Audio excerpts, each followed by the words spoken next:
ক্ষমতার ভারসাম্য, জবাবদিহিতা ও বিকেন্দ্রীকরণ এই তিনটি বিষয়ে মৌলিক সংস্কারের একটি রূপরেখা জমা দিয়েছে জাতীয় নাগরিক কমিটি এনসিপি।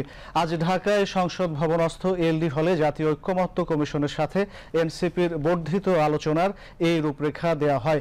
রূপরেখা গ্রহণকালে জাতীয় ঐক্যমত্য কমিশনের সহ সভাপতি অধ্যাপক আলী রিয়াজ বলেন, রাজনৈতিক দলগুলোর সাথে 15 মের মধ্যে প্রথম পর্যায়ের আলোচনা শেষ করার চেষ্টা করছে কমিশন। তারপর দলগুলোর সাথে দ্রুত দ্বিতীয় পর্যায়ের আলোচনা শুরু করতে চায় কমিশন। এ সময় কমিশনের সদস্য বিচারপতি মোহাম্মদ এমদাদুল হক, ডক্টর বদিউল আলম মজুমদার, সফরাজ হোসেন, ডক্টর ইফতেখারুজ্জামান এবং প্রধান উপদেষ্টার বিশেষ সহকারী মনির হায়দার উপস্থিত ছিলেন।